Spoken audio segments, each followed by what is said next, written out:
después de varios años. Marcelo Aguaysol, nuestro intérprete de hoy, buen día. Buen día, Indalecio, ¿cómo estás? Qué bárbaro, ¿eh? Las elecciones provinciales. Si fuera por el mapa, triunfos, ¿no? por el mapa de la Argentina, tendría que ganar el peronismo, pero generalmente no se da eso.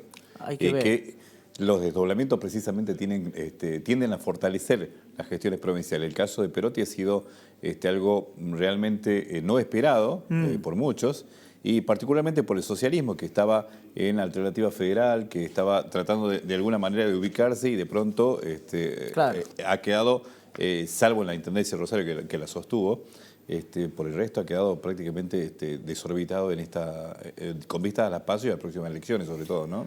Vamos a ver qué sucede. Bueno, vamos al mundo de los números, Marcelo, porque ¿qué está pasando con los recursos para las provincias? ¿Cómo está impactando la merma en la actividad a nivel nacional? ¿Cómo viene la mano? Contanos. Algo previsible era que el impuesto a los ingresos brutos, fruto de esta recesión que estamos atravesando, iba a caer.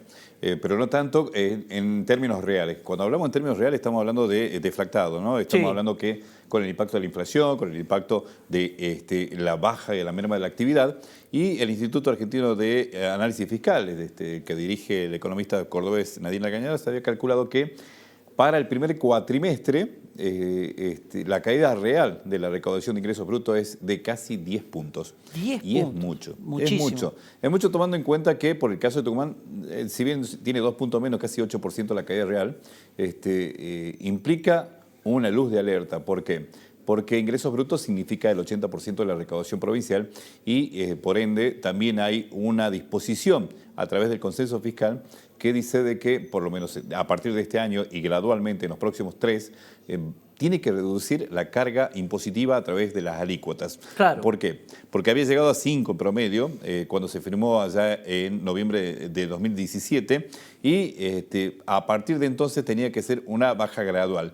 ¿Qué pasa? No, si bien la contrapartida significaba la devolución de parte de los ingresos de coparticipación, hay otro factor que se está demorando y que tiene que ver con otros impuestos provinciales. Por ejemplo, el impuesto al inmobiliario. Habían acordado la Nación y las provincias hacer un solo catastro y armonizarlo de tal manera que a partir del año, fines del año pasado, todos tenían la misma información. La está usando la Administración Federal de Ingresos Brutos particularmente para bienes personales y ganancias, pero todavía queda algún reservo para, de alguna manera, coser los datos entre provincia y nación. Claro. Eso va a ocurrir recién a fines de año y es probable que en ese entonces la recaudación del inmobiliario logre en cierta medida compensar esta baja de ingresos brutos. Tiene que bajar este ingreso bruto naturalmente porque nadie puede producir, menos aún en una situación como la que está atravesando hoy la Argentina, con una baja de la actividad que ha sido por lo menos el mes pasado de casi 7 puntos y con lo que le va a llevar al país recuperarse de esta situación. Los economistas dicen de que a partir del año que viene vamos a tener una tasa de crecimiento cero, es decir, claro, va a tener algún tipo de ascenso, pero no lo suficiente como para recuperar todo lo perdido en estos últimos tres años aproximadamente.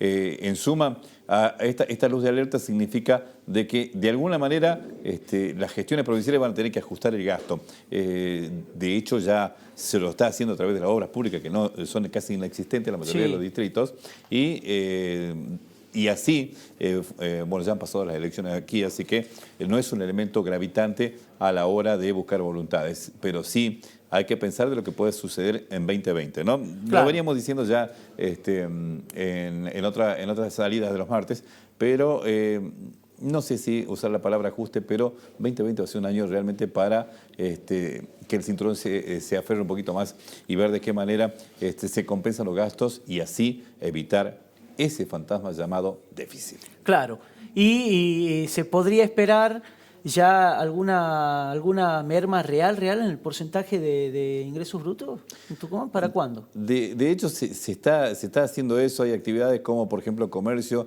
restaurantes que en alguna medida tienen alguna baja y se mantienen todavía las alícuotas cero en actividades primarias que son fundamentales en Tucumán. Claro, pero no hubo una baja pareja y general de decir, no, estas son nuevas escalas, nada. Eso no hubo. ¿Qué hizo el Estado agarró el primer año, a fines de 2017, dijo, bueno, llevemos al máximo, al 5, cosa que el año que viene empecemos a cumplir y en cierta medida compensemos lo que puede llegar a pasar.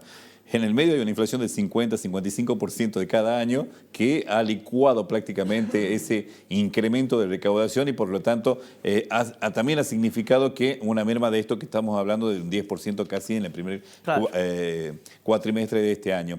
¿Qué es lo que puede llegar a pasar en el resto del año? Bueno, la provincia confía muchísimo en recuperar plata con esta moratoria que todavía está vigente y que finaliza ahora el 28 de junio. Ah, bueno, hay que estar atentos. Hay que estar atentos porque, bueno, a ver, ¿para qué se hacen los planes de facilidad de pago, no?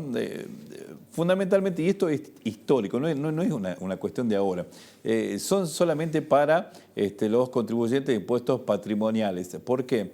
Porque aquel que tiene una deuda por la patente o aquel que tiene una deuda por el inmobiliario suele responder más rápido que aquel que tiene una gran empresa. Totalmente. Y que sigue pateando. Exactamente. El impuesto es uno de los gastos que se recortan muy rápidamente cuando hay épocas de crisis y bueno, surgen estos planes de facilidades y cuando termina uno se está esperando por el siguiente. Gracias, Marcelo. A ustedes que tengan Nos buen vemos día. luego.